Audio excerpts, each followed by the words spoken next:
So no.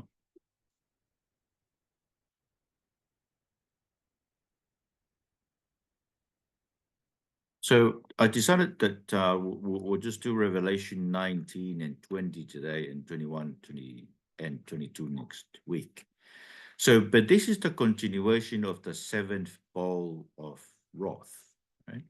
Remember we said that the seventh bowl includes the destruction of the city of this world, which we saw in chapters 17 and 18, and we saw that that's a vision of the end of the world being held up, especially to encourage us Christian not to be worldly, to depart from the city of this world, to just to live in the city of this world, but not to be worldly, not to love the world like Demas, and not to befriend the world. And so it continues on. You remember the destruction of the city of the world was because of them slaughtering and martyring the people of God, the saints, those who hold on to the word of God, as well as the testimony of Christ. Now, here in chapter 19, it continues on, but this is the heavenly response. So verses 1 to 10 of chapter 19 is like the heavenly response to the destruction of the earthly city, Babylon, the city of the world. And it begins here in Revelation 19, 1 and 2. Sorry. And after this, I heard something like the loud voice of a vast multitude in heaven saying, Hallelujah, salvation, glory, and power belong to our God, because his judgments are true and righteous, because he has judged the notorious prostitute who corrupted the earth with her sexual immorality, and he has avenged the blood of his servants that was on her hands. Word of the Lord, thanks be to God. So, verses 1 and 2, the big sound, the great sound that comes from heaven, I take it to be the victors, those who have triumphed, holding on to the word of God and the testimony of Christ. They're praising God, saying, Hallelujah. So only in this chapter that this word hallelujah is used 4 times in the New Testament. Of course, it comes from it's a Hebrew word, which means praise the Lord. Psalm 135, verse 1, hallelujah. Praise the name of the Lord. Give praise, you servants of the Lord. So this is the servants of the Lord who are already in heaven. They're giving the praising God, and they're saying salvation comes from the Lord. It is a great reminder for all of us that you remember the destruction of our enemies means salvation for us. We saw that in the book of the Psalms. Judgment and salvation are just 2 sides of one coin. So the destruction of the city of the world means salvation for us. And we're reminded of what's being said up there in heaven by the victors who are already standing around the throne of God and of the Lamb.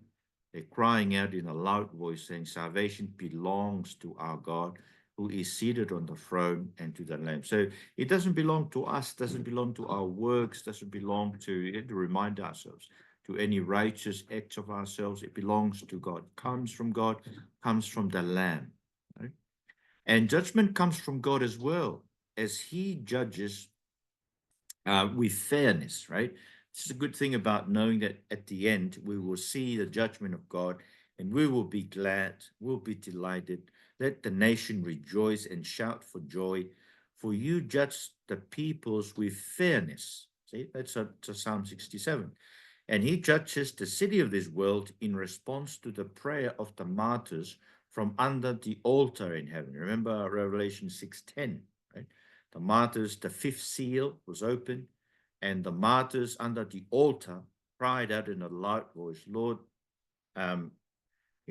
how long until you judge those who live on the earth and avenge our blood? So here is the end of time when God would destroy the city of this world and therefore bring vengeance on God's enemies. The 2 charges against the city of this world is that, 1, they were corrupting the earth with their sexual immorality, and this includes homosexuality, as Paul has it in Romans 1, and shedding the blood of God's servant, like, what they did to Stephen, right? Stephen, the first martyr of the church.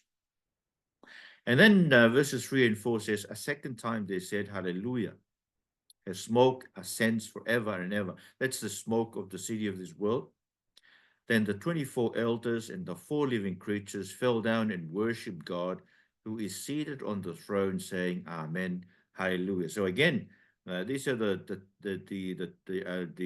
fourth. This is the third and fourth use of Hallelujah in the New Testament, and it's all here in Revelation 9. So God's judgment on his enemies is hell and eternal destruction. You see how they rejoice because the smoke of the city, right, that destroyed, that has corrupted the world with sexual immorality and has shed the blood of God's servant.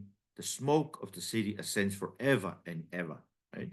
God's judgment on his enemies is hell and eternal destruction. Isaiah 34 verse 10 said, it will never go out day or night. Its smoke will go up forever. It will be desolate from generation to generation. No one will pass through it forever and ever. Of course, this is a word against God's enemies in the Old Testament. But Revelation 14:11 is perhaps the clearest description of hell in the New Testament. Smoke of their torment will go up forever and ever. There is no rest, day or night, for those who worship the beast and its image, or anyone who receives the mark of its name. And of course, Jesus said that the worm of hell does not die and its fire is not quenched. So the heavenly host, that's the 24 elders and the 4 living creatures, they joyfully worship God for his judgment, right? So for us, when we see God's judgment, it's a great joy for us, living with the expectation of God's judgment coming. But also when we see God's judgment happening, we too will rejoice. Okay? We will rejoice seeing that God's justice has come about upon all his enemies. So Psalm 96 says, before the Lord, for he is coming. So it says, let the heavens be glad and the earth rejoice. Let the sea and all that fills it resound. Let the fields and everything in them celebrate. And all the trees of the forest will shout for joy before the Lord, for he is coming. He is coming to judge the earth. He will judge the world with righteousness and peoples with faithfulness. So it's great joy for us, God's people, when we will see God's judgment being brought about upon his enemies. And then verses 5 to 7. A voice came from the throne saying, praise our God, all his servants and the ones who fear him, both small and great. Then I heard something like the voice of a vast multitude, like the sound of cascading waters, and like the rumbling of loud thunder, saying, hallelujah, because our Lord God, the Almighty, reigns. Let us be glad, rejoice, and give him glory, because the marriage of the Lamb has come, and his bride has prepared herself. This is the word of the Lord. Thanks be to God. So again, this is a voice from the throne saying, praise our Lord. So it's God saying to us, his servants, to praise him, us the ones who fear him, big and small. And then I heard another voice of a vast multitude. So this is in response to what the voice from the throne, like the sound of cascading waters, like rumbling. They say, hallelujah, because our Lord God, the Almighty, reigns. Let us be glad and rejoice. Give him glory. So again, so this is now 6 verses praising God in heaven, right, for his judgment upon the city of this world. And then now we're told in verse 7 to rejoice and give him glory because of the marriage of the Lamb has come and his bride has prepared herself. Now, there is joy in heaven, for the wedding of the Lamb has come. Now, this wedding happened on the cross. Now, let me explain this to you, right? In the Old Testament, God married Israel. The wedding between God and Israel happened on Mount Sinai when they ratified and established the old covenant, right? So this is Ezekiel 16:8, right? This is an explanation of what happened. So God raised Israel. Then I passed by you and saw you, and you were indeed at the age for love. So I spread the edge of my garment over you and covered your nakedness. I pledged myself to you, entered into a covenant with you. This is the declaration of the Lord, and you became mine. So the covenant, the old covenant, is when they got married. Now, the new covenant is when the lamb got married to the bride, right? So here is the new covenant. Look, the hand of the one. Sorry, you must be. Let me go through this. The verse. I think it should be verse 22. Yeah. So, sorry, verse 20. So this cup is the new covenant in my blood, right? Which is poured out for you. And then he goes on about his betrayer. But then if you go down to verse 29 and 30, say, I bestow on you a kingdom, just as my father bestowed one on me, so that you may eat and drink at my table in my kingdom, and you will sit on thrones judging the 12 tribes of Israel. Now, so here's that's the expectation. So the new covenant is the marriage of the Lamb and his church, right? And that's a foreshadowing of what he's saying here. You know, eating and drinking in the table in the great banquet of the console. So in other words, that they got married there, but the consummation of that wedding is what we're waiting for, right? For the banquet when Jesus returns. Okay, so but you see, they got the new covenant is the remarrying of the Lord and his bride. Now, this becomes a model for all marriage. So this is why Paul can say in Ephesians 5:22 says, "Wives, submit to your husband as to the Lord." See, the idea is, the wife is like the church, right? We submit to our husband because, well, the wife submit to the husband because, as to the Lord, because the husband is the head of the wife, as Christ is the head of the church. He is the savior of the body. Now, as the church submits to Christ, do you see that? So also wives are to submit to their husband in everything. So do you see the submission of the church, Christ and the church, as the husband and the wife? So the church submits to Christ, therefore wives submit to and then it goes on, just as Christ loved the church and gave himself for her to make her holy, cleansing her with washing of water by the word. He did this to present the church to himself in splendor, without spot or wrinkle or anything like that, but holy and blameless. So you see, that's what Jesus is doing now to his bride. He married us on the cross while we're still sinners, and now he's sanctifying his bride so that when he returns, right, his bride will be purified. The sanctification will then be completed. See, because he wanted to present his church to himself. That is, this is what we're hoping for, without spot or wrinkle, anything like that, but holy. In the same way, then, husbands are to love their wives as their own bodies. He who loves his wife loves himself. Do you see?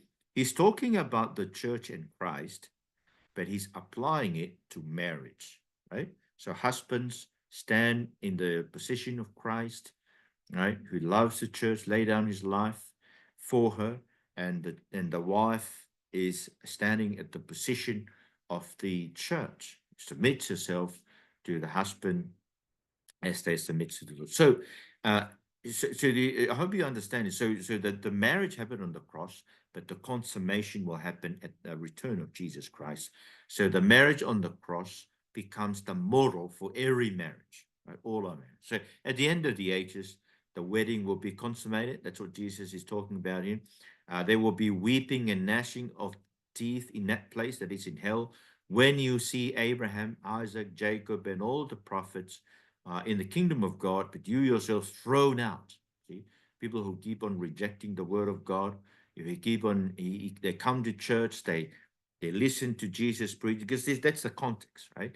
They said to Jesus, well, we listened to you preaching in our streets, on our streets, and we ate with you. But Jesus said, no, depart from me, I never knew you, right? And so they're religious people who came to Jesus but never received the word of Jesus. Therefore, they'll be rejected from the kingdom, and they will see this, and I think it will add to their suffering in hell and in the lake of fire when they see people, people of God gathering with the prophets in the kingdom of God, coming from east and west and north and south to share the banquet in the kingdom. Okay. So in other words, that's the declaration here, is looking forward to the great banquet at the end, where we all gather to the Lord and we'll have fellowship with him. Of course, we will drink wine with him, the new wine. Okay? Verse 8 says, she was given fine linen to wear. So this is the bride, right? Bright and pure, for the fine linen represents the righteous acts of the saint. Now, this bright linen, the cloth of the dress, the wedding dress of the bride, is the robe being washed in the blood of the Lamb. Remember, those people who were standing in heaven, they dressed in white robes, and John is told that they have washed their robes and made them white in the blood of the Lamb. And verse 9, then he said to me, right, blessed are those invited to the marriage feast of the Lamb. He also said to me, these words of God are true. Now, those who are invited to the wedding of the Lamb will be washed and sanctified in the blood. So right now we are, right? Some of you used to be like this. This is Paul talking about the Corinthians. But you were washed, you were sanctified, you were justified in the name of the Lord Jesus Christ. And obey, and they will obey those. So see, this is the blessing of us being invited to the Lamb. Our robe has been washed in the blood of the Lamb, and we are blessed because we not only hear the word of God, but we keep it, we obey it. Right? And then verse 10, then I fell at his feet to worship him, but he said to me, don't do that. I'm a fellow servant with you and your brothers and sisters who hold firmly to the testimony of Jesus. Worship God, because the testimony of Jesus is a spirit of prophecy. Now, we are fellow servants with the angels. Remember, this is the angel that was revealing all this to John, symbolically. We are fellow servants of the angel because the angels also listen to the word of God and obey the word of God. That's Psalm 103, verse 20. Blessed the Lord, all his angels of great strength, who do his word, obedient to his command. See, that's why we are fellow servants with that. And they also bear witness to Jesus. Remember the angel who came to Mary and told Mary about the conception of the Son that would be named Jesus. He will be great, called the Son of the Most High, and the Lord will give him the throne. And they testified to Jesus, just like us. Okay? And then verses 11 to 13. Then I saw heaven opened, and there was a white horse. Its rider is called Faithful and True, and with justice he judges and makes war. His eyes were like a fiery flame. Many crowns were on his head. He had a name written that no one knows except himself. He wore a robe dipped in blood, and his name is called the Word of God, the Word of the Lord. Thanks be to God. Now, this is the white horse of the gospel in seal 1. Remember seal 1? I looked, there was a white horse. Its rider held a bow. A crown was given to him, and he went out as a conqueror in order to conquer. And we said that's the gospel, right? That's the gospel has to be preached, be proclaimed. So this is showing us the battle that we are facing in proclaiming the gospel to all the earth. Remember, the good news of the kingdom will be proclaimed in all the world as a testimony to all nations, and then the end will come. Now, this is what's happening in these last days, right? So this is the word of God came, right, through the gospel, and this is the battle, and it is doing this battle that we are facing too, right? And it warns us about the coming judgment. Remember what Paul says, right? that the Lord has already appointed a day of judgment. The horse rider is the word of God, which is the word preached to us through the gospel. Remember 1 Peter 1 verse 23 to 25, right? We are born again, not of perishable seed, but of imperishable, through the living and enduring word of God. And that it says in verse 25, and this word is the gospel that was proclaimed to you. So the word of God, right? That's the name of the rider of this horse, is the gospel, right? His eyes are like fiery flame, for it purifies, sins. Right? His eyes are so pure to look on evil. Many crowns are on his head, for he has triumphed over rulers and authorities on the cross. Remember Colossians 2. He disarmed the rulers and authorities, disgraced them publicly. He triumphs over them in him. So he took all their crowns of the rulers and authorities in the heavenly realms. Right? His robe is dipped in blood, for we see him in the gospel as the one whom we have pierced. That's what John said, right? You know, the soldier pierced his side with a spear, and at once blood and water came out. And then John said, he who saw this has testified so that you may believe. His testimony is true, and he knows he's telling the truth. For these things happen so that the scripture will be fulfilled. Not one of his bones will be broken. This is why he was pierced. But also another scripture, they will look at the one they pierced. And I take it this is why his robe is dipped in blood, right? He is the one that we have pierced for our sins. And he is called faithful and true, for he comes to save us. See, Psalm 57 verse 3 says, he reached down from heaven and saves me, challenging the one who trembles me, Selah. God sends his faithful love and truth, see, to save us, right? He comes to save us. The gospel comes to save his people, but it comes to destroy the unbelievers. And then verses 14 to 16, the armies that were in heaven followed him on white horses, wearing pure white linen. Remember, the pure white linen is just because it's been washed in the blood of the Lamb. A sharp sword came from his mouth, so that he might strike the nations with it. He will rule them with an iron rod. He will also trample the winepress of the fierce anger of God the Almighty, and he has a name written on his robe and on his thigh, King of Kings and Lord of Lords. So the armies, right? The heavenly armies following the word of, but you see, they're not involved in the battle. The battle is just the rider of the white horse, the word of God, right? It's the sword that comes out of his mouth, which we say it's a sword of the spirit, the word of God, right? Ephesians 6:17, which he strikes the nations with it and transforms believers. So this sword transforms believers because the word of God is living and effective, sharper than double-edged sword, penetrating as far as the separation of the soul and spirit. And but it becomes an iron scepter for unbelievers, whom he will tremble on the winepress of God's anger. Right? Isaiah 63, this is God saying, I tremble the winepress alone, and no one from the nations with me. I tremble them in my anger and crown them underfoot in my fury. Their blood spattered my garments, and my robes, my clothes were stained. See? So he's the King of Kings and Lord of Lords, for there is no partiality, nor does he take pride in his judgment. He comes to judge, right? And that's what Deuteronomy 10:17 says. For the Lord your God is the God of gods, the Lord of lords, the great, mighty, the awe-inspiring God, showing no partiality and taking no pride. Okay? So that's why he's King of Kings and Lord of Lords. There's no partiality in his judgment.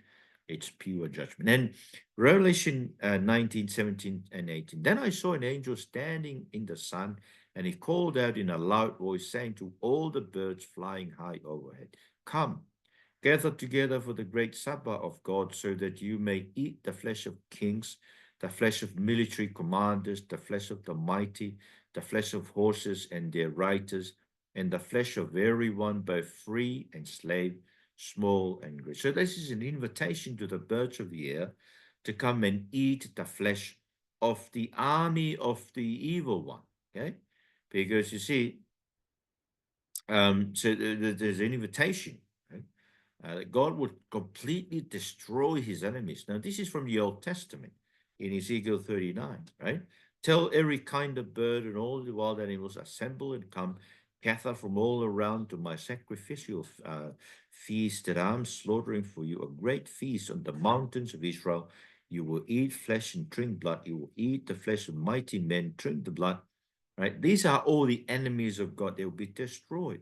The flesh of God's enemies will not be buried. So this is like a curse on God's enemies. They won't be buried.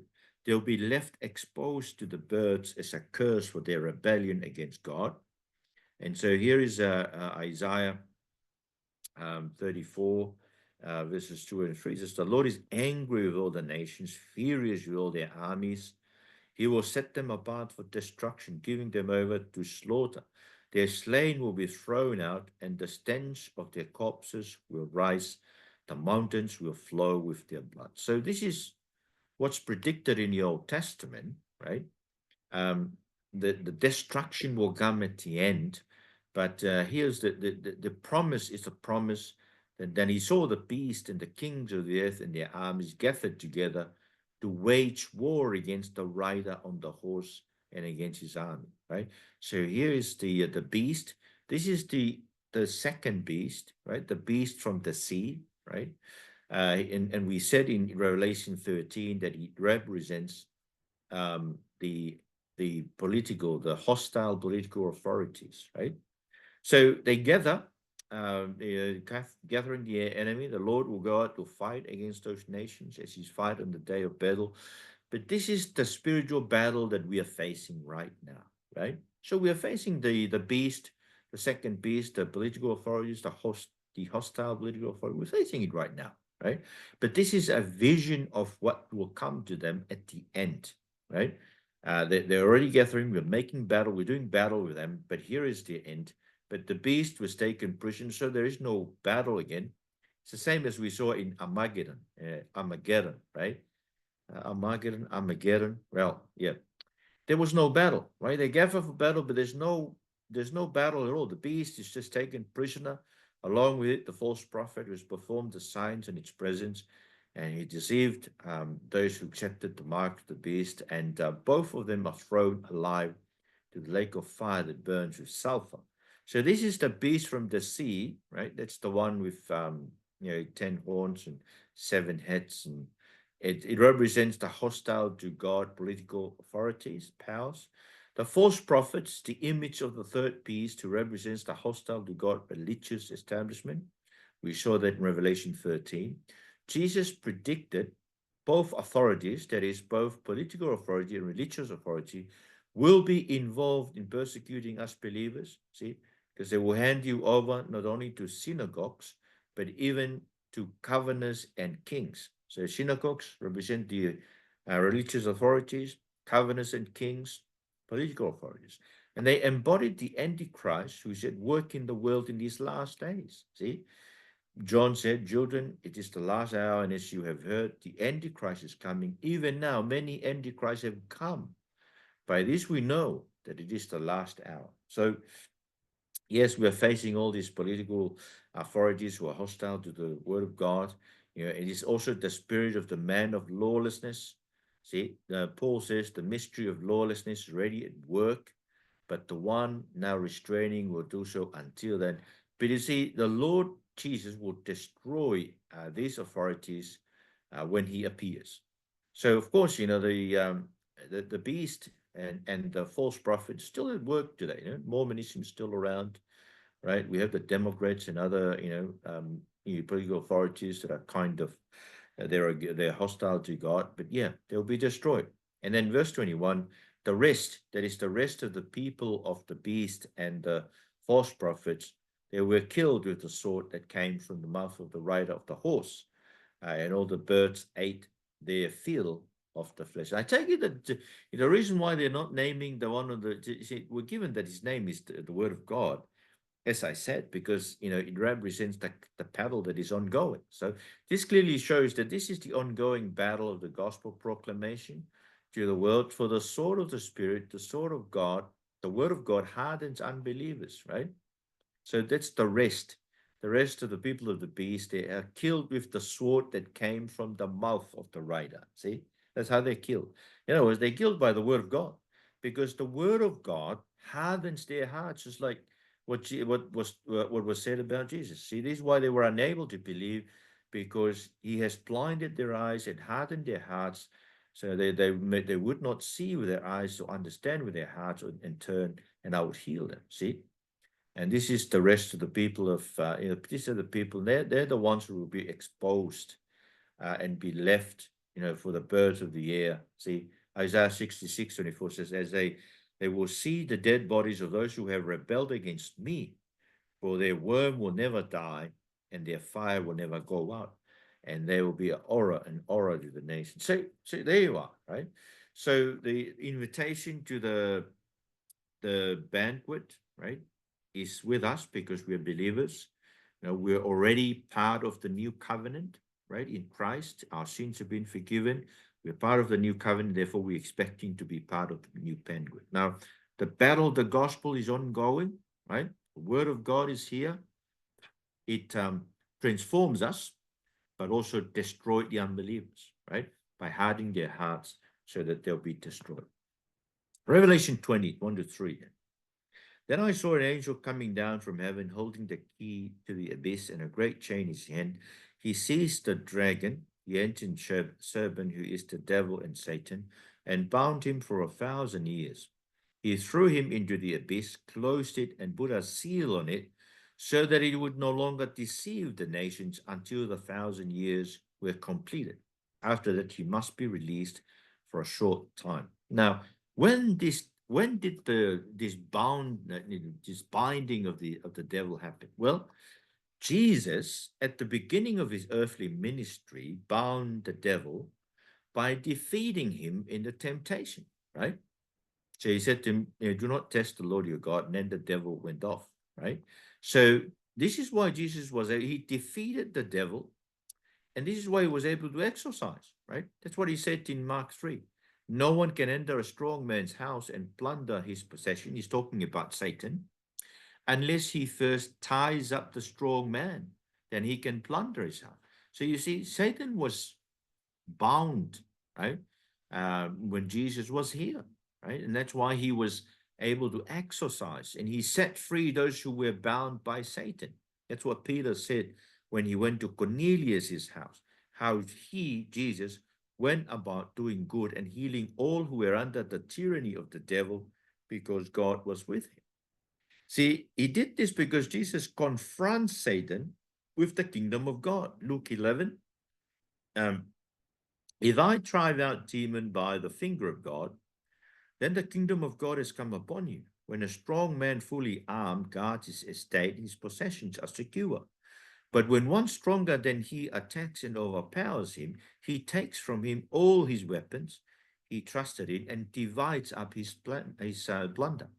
So you see, the kingdom of God comes through Jesus and defeat and bind Satan, the devil, right? The 1,000 year, there's a lot of these are controversial, but the 1,000 years reminds us that from eternity's perspective, 1,000 years is like one day or a few hours, not a few a few hours, right? In the night. That's Psalm 90, verse 4, right? For in your sight, 1,000 years are like yesterday. It passes like a few hours in the night. And I believe this is how the apostles look at the present time, where we are awaiting the coming of Jesus. Remember what Peter said, dear friends, don't overlook this. He's talking about why the coming of Jesus is delayed. And he said, don't overlook this one thing. With the Lord, one day is like 1,000 years, and 1,000 years like one day. So in other words, Peter is saying to us, look, this long period of time waiting for Jesus to come is just like one day. It's not a long time at all, right? So I believe that's what he meant. This is not a literal 1,000 years. So this is why we're not pre-millennialist or post-millennialist, right? We believe that we're talking that the 1,000 years is the time that we are on. Satan was bound during Jesus' earthly ministry, right? And then he was released when Jesus is ascended to heaven, right? So she gave birth, this is Revelation 12, to a son, that is the woman. Remember the woman we said is the church of the Old Testament, the church of the New Testament, because, it is our hope. Our hope brings forth the son, right? The son that crushes the head of the serpent. A male who is going to rule over the nations. Her child was caught up to God and to his throne. So, in other words, John is just focusing on the ascension. So Jesus was born and he's ascended, and then Satan comes against us, his people, right? That's what happened in Revelation 12. But he's only coming for a short time, see? Therefore rejoice, you heavens, and you dwell in them. Woe to the earth and the sea, because the devil has come down to you with great fury, because he knows his time is short. Remember, this is after the battle of the cross. He was defeated, thrown down on earth. And John says, well, his time is just short, right? And that's the time that we're in, right? The short time is the time that we're in, right? We think it's a long time, but it's a short time. So during these last days, right, we are the ones who live in the millennium, where Satan is maybe prowling around, not browsing, well, maybe browsing, prowling around like a roaring lion, right? That's what Peter is saying, prowling around like a roaring lion. But having put on the full armor of God, right? So put on the full armor of God, we can resist him and he will run away. So James 4:7 said, submit to God, resist the devil, and he will flee from you. 1 Peter 5:9, resist him, firm in the faith, knowing that the same kind of suffering are being experienced by your fellow believers throughout the world. So, in other words, our suffering is also, the work of Satan, right? But we resist him and we say, look, Satan, you can't do anything to us. We enjoy our suffering. Okay. Verses 4-6 says, then I saw thrones and people seated on them who were given authority to judge. I also saw the souls of those who'd been beheaded because of their testimony about Jesus, because of the word of God, who had not worshipped the beast or his image, and who had not accepted the mark on their foreheads or their hands. They came to life and reigned with Christ for 1,000 years. The rest of the dead did not come to life until the 1,000 years were completed. This is the first resurrection. Blessed and holy is the one who shares in the first resurrection. The second death has no power over them, but they will be priests of God and of Christ, and they will reign with him for 1,000 years. So we are reigning with Jesus right now, don't you think? Right? So the thrones that are set, you saw thrones, right? You saw thrones and people seated on them. Now that's the thrones that Jesus is talking about, right? And you will sit on thrones, judging the 12 tribes. We will judge the world. That's what Paul says in 1 Corinthians 6:2, right? Don't you know that we saints will judge the world?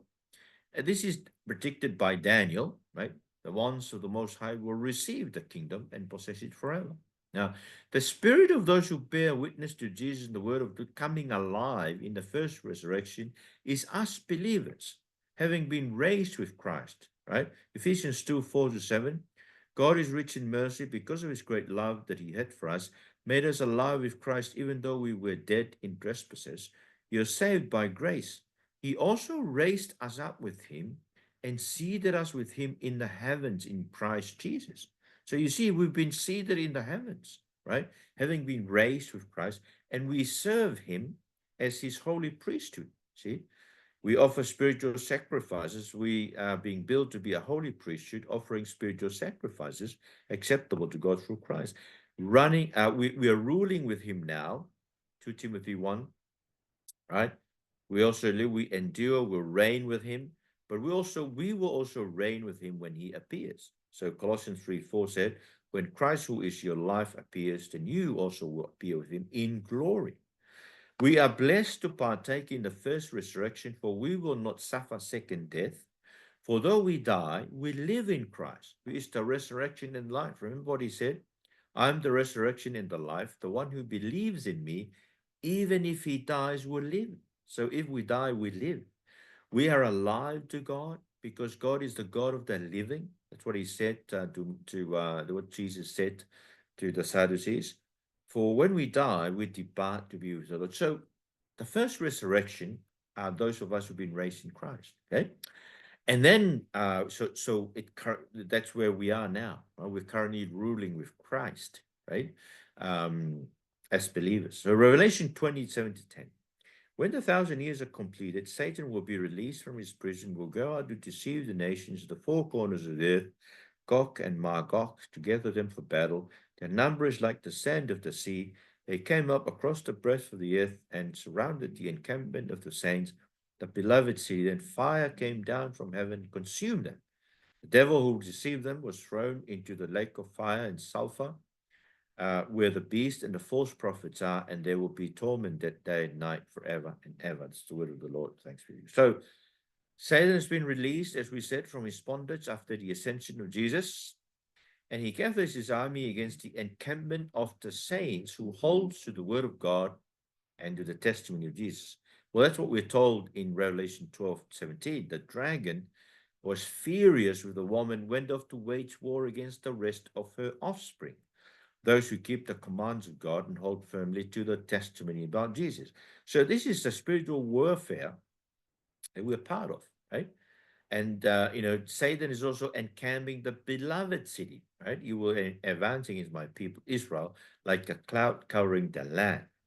But see, the beloved city is the heavenly Jerusalem where we gather as believers. See, you have come to Mount Zion. This is Hebrews talking to believers, to the city of the living God, the heavenly Jerusalem, to myriads of angels of festive gathering. See, Satan, is waging war against us who are already coming to the heavenly city in Christ, and we're coming to the city, to the land, right? Standing on Mount Zion. But you see, they will finally be destroyed by fire, because Peter says that everything on that day, that's when Jesus returns, will be dissolved with fire. The devil will be thrown to the lake of fire, where the beast and the false prophet have been thrown, and they will be tormented day and night forever. That's what Jesus said, right? They will throw them into the blazing furnace, where there will be weeping and gnashing of teeth. And of course, Revelation 14 says, the smoke of their torment will go up forever and ever. And then lastly, verses 11 to 15.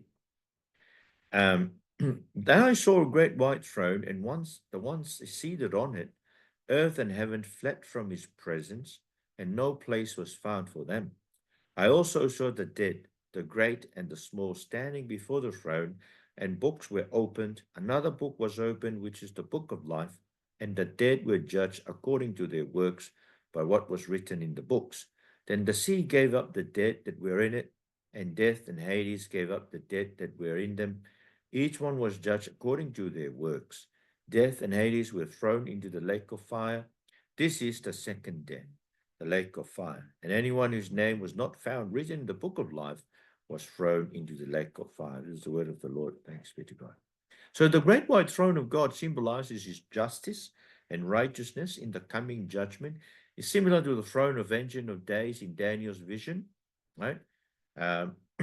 His clothing was as white as snow. That's what Daniel saw. And the earth and heaven fled from his presence, for they will vanish forever, in contrast to God's salvation. Us, we say, will last forever. Look up to the heavens and look to the earth beneath, for the heavens will vanish like smoke.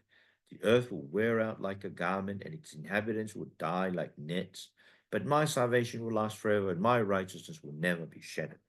All the dead are raised, as Daniel said. Many who sleep in the dust of the earth will awake, some to eternal life, some to disgrace and eternal contempt. So there'll be two kinds of people in the resurrection at the end, to stand before the judgment throne of God and Christ, right? And the books were open, including the book of, so the books were open. So you see, there are some books, and then there is the book of life, right? So what are the other books? And I take it, for the rest of the Bible, there's the book of tears, Psalm 15, Psalm 56:8. He records, the Lord records all our wanderings and our tears in his book. Then the book of our hearts, the tablet of the heart, where either your sins are inscribed into it, or if you're under the new covenant, the law of the Lord is inscribed into it. Then there's the register of the house of Israel in Ezekiel 13, verse 9, right? There's a register of all of Israel. Well, I take it that's because all Israel will be saved in the end. Then there is the book of the remembrance, right? In Malachi 3:6. And he's talking about those who fear the Lord. When we talk, when those who fear the Lord speaks to one another, the Lord, he writes what they're saying in the book of remembrance. Then there is the register of those born in Zion.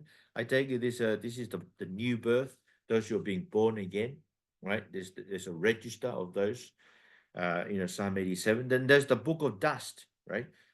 Those who rebel against God, their names are written in the dirt, in the dust, right? And then there is the letter of Christ and the apostles. I think this is written in us believers, right? Because that's what Paul is saying, written on our hearts, known and read by everyone. And you show that you are Christ's letter, delivered by us, not written with ink, but with the Spirit of the living God. And then there's the book of those who live on the earth. I just take it that if your name is not written in the book of life, your name is written in the book of those who live on the earth. Because every time that's the contrast in the book of Revelation, those whose name are written in the book of life, they will not worship the beast, but those who live on earth, right, they will worship the beast and his image. And the record of debt, I take it the record of our debt. If your sins are forgiven, that book has been nailed to the cross. But it will remain. If you haven't turned to Jesus, if you're still trusting in your good works to save you, right, your record of debt remains because you will not be saved at the end. Your sins aren't forgiven because you're still entrusting yourself to your work and your own righteousness and whatever it is in you're doing. So the book of life, its full title is the book of life of the Lamb who was slain before the foundation of the world. And that's from Revelation 13:8. And it is the book of the righteous as well, right? That's from Psalm 69, verse 28, right? He's talking about being erased from the book of life or the book of the righteous.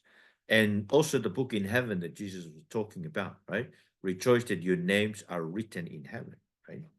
Now, the resurrected will be judged according to their works, for each tree is known by its fruit. Remember that, right? Jesus said, verse 44, each tree is known by its fruit, right? And the Lord judges the heart. So whatever is in your heart, to give to each according to what it deserves. So even though we're judged according to our works, but the works come from the heart. So the Lord examined the mind. I test the heart to give to each according to his way, according to what his actions deserve. So even though you're judged according to your work, but the examination comes from the heart. For we're not saved by our works. We find it by, Abraham was not justified by works, right, as well as us, in case we may boast, right, Ephesians 2:9. But our works of loving the brothers testify to the genuineness of our faith. And that's what James is talking about. See, faith was active together with works, the work of Abraham, and by works, faith was made complete. So without works, the work of love, right, our faith is the faith of the devil, right? You believe that God is one, good. Even demons believe and they shudder, right? So when your faith is dead, it's not working, doesn't show any love in your life, your faith is just like the faith of the devil. And without faith, if you just do works and, this is what the Wesleyans are doing, no faith, well, their work is incomplete, just like the works of the church in Sardis. So at the end, death and Hades will be thrown to the lake of fire, for Jesus has conquered all his enemies, even the last enemy, death. That's what he said. He must reign until he puts all the enemies under his feet. The last enemy to be abolished is death. And those who abandon God, see, those who abandon God will be put to shame. All who turn away from me will be written in the dead, right? By abandoning the word of God and the testimony of Jesus, to Jesus whose names were not found in the book of life will be thrown to the lake of fire. So those, who abandon God by abandoning the word of God and testimony of Jesus, whose names are not found in the book of life, will be thrown to the lake of fire. And that's exactly what Paul says, right? See, for the word of the Lord rang out to you, not only in Macedonia, but in every place. It should be to the Thessalonians. But I think if I change it, I don't think we'll be able to read it. It will keep on going back to this. So, anyways, yeah. So when he takes vengeance with a flaming fire on those who don't know God and on those who don't obey the gospel of our Lord Jesus, see, they will pay the penalty of eternal destruction from the Lord's presence and from his glorious strength on that day when he comes to be glorified by his saints and to be marveled at by all those who believed among you, because our testimony among you was believed. So if you believe the testimony of Jesus through Paul and through the New Testament, you will be saved on that day. But if you don't believe the testimony of Jesus through Paul and the apostles and Jesus, you'll be thrown into the lake of fire. Lord, we pray that you protect us from ever backsliding and falling back to our old way of living. Pray that you'll continue to sanctify us so that we put off the old man, put on the new man that have been renewed in your image. So that at the end, when we see you, we will be so glad, be so happy to see you, Lord, at the end. And even when we die, thank you, the promise is that we live. We are a part of the first resurrection. The second death will never have anything to do with us because we've been made alive. We pray this in your Son's name. Amen.